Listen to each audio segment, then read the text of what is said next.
Materi pertama, struktur naskah.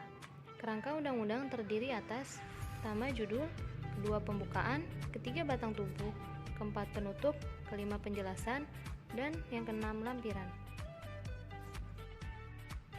Yang pertama, judul. Setiap undang-undang harus dirumuskan dengan judul tertentu. Dalam rumusan judul itu dimuat keterangan mengenai jenis, nomor, tahun pengesahan, penetapan atau pengundangan, dan nama resmi undang-undang yang bersangkutan. Dalam praktik di berbagai negara, judul undang-undang kadang-kadang terdiri atas judul panjang atau long title dan judul singkat atau short title. Akan tetapi, dalam praktik di Indonesia sejak dulu, biasanya judul undang-undang hanya dibuat pendek. Yang penting, judul tersebut mencerminkan substansi undang-undang bersangkutan. Judul undang-undang selalu ditulis dalam bentuk huruf besar atau kapital yang diletakkan di tengah margin tanpa diakhiri oleh tanda baca apapun. Untuk undang-undang tentang perubahan, ditambahkan pula frase perubahan di depan nama undang-undang yang diubah. Jika perubahan atas undang-undang yang bersangkutan telah dilakukan beberapa kali, maka dalam judul cukup disebut perubahan kali keberapa. Penyebutan nama singkatan undang-undang apabila nama singkatan itu ditentukan secara resmi dalam undang-undang yang bersangkutan. Pada judul peraturan pemerintah pengganti undang-undang atau Perpu yang ditetapkan menjadi undang-undang, ditambahkan kata penetapan di depan nama peraturan yang bersangkutan yang ditetapkan dan diakhiri dengan frase menjadi undang-undang. 2. Pembukaan atau preambul. Dalam praktik di berbagai negara, biasanya pembukaan digunakan dalam 4 bidang legislatif, yaitu A. Apabila materi pokok undang-undang tergolong penting secara konstitusional atau dari segi internasional dianggap penting. B. Apabila undang-undang yang bersangkutan bersifat formal atau bersifat seremonial untuk menandai sesuatu peristiwa atau kejadian-kejadian yang khusus bersejarah. C. Apabila undang-undang yang bersangkutan bersifat privat atau seperti privat ataupun bersifat local enactment untuk mengatasi sesuatu kompleksitas permasalahan yang bersifat lokal. D. Apabila tujuan pembentukan undang-undang itu dimaksudkan untuk meratifikasi atau memberikan persetujuan atas suatu persetujuan atau perjanjian. Ketiga, konsideran. Konsideran yang terdapat dalam setiap undang-undang pada pokoknya berkaitan dengan 5 landasan pokok bagi berlakunya norma-norma yang terkandung di dalam undang-undang tersebut bagi subjek-subjek hukum yang diatur oleh undang-undang itu. Kelima landasan dimaksud adalah landasan yang bersifat filosofis, sosiologis, politis, dan landasan juridis, serta landasan yang bersifat administratif. 4 landasan pertama, yaitu landasan filosofis, sosiologis, politis, dan juridis bersifat mutlak.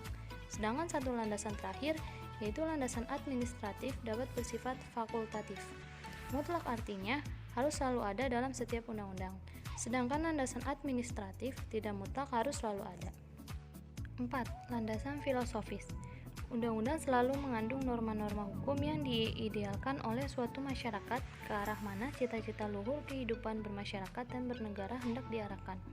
Karena itu, undang-undang dapat digambarkan sebagai cermin dari cita-cita kolektif suatu masyarakat tentang nilai-nilai luhur dan filosofis yang hendak diwujudkan dalam kehidupan sehari-hari melalui pelaksanaan undang-undang yang bersangkutan dalam kenyataan. Karena itu, cita-cita filosofis yang terkandung dalam undang-undang itu hendaklah mencerminkan cita-cita filosofis yang dianut masyarakat bangsa yang bersangkut itu sendiri. Kelima, landasan sosiologis. Landasan kedua adalah landasan sosiologis, yaitu bahwa setiap norma hukum yang dituangkan dalam undang-undang haruslah mencerminkan tuntutan kebutuhan masyarakat sendiri akan norma hukum yang sesuai dengan realitas kesadaran hukum masyarakat.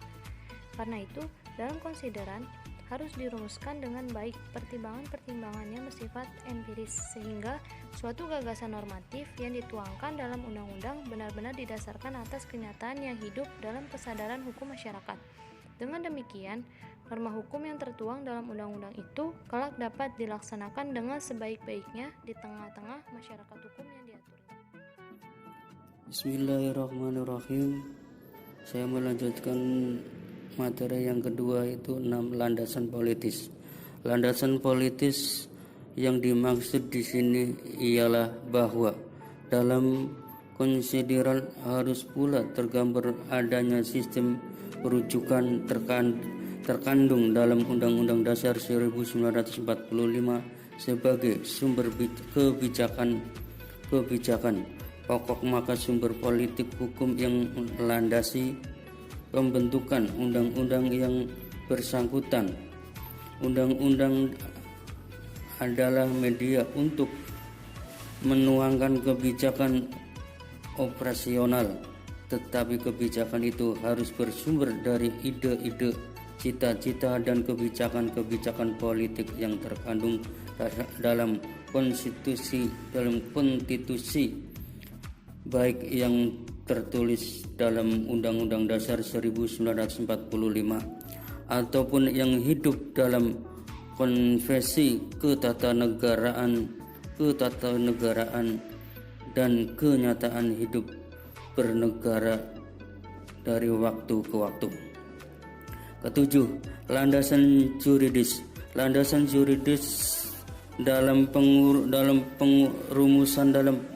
perumusan setiap undang-undang haruslah ditempatkan pada bagian konsideral mengingat. Dalam konsideral mengingat ini harus disusun secara rinci dan tepat. Ketentuan Undang-Undang Dasar 1945 yang dijadikan rujukan termasuk penyebutan pasal dan ayat atau bagian tertentu dari Undang-Undang Dasar 1945 harus ditentukan secara tepat. Undang-undang yang lain dijadikan rujukan dalam membentuk undang-undang yang bersangkutan yang harus jelas disebutkan nomornya, judulnya, dan demikian pula dengan nomor dan tahun lembaran negara dan tambahan lembaran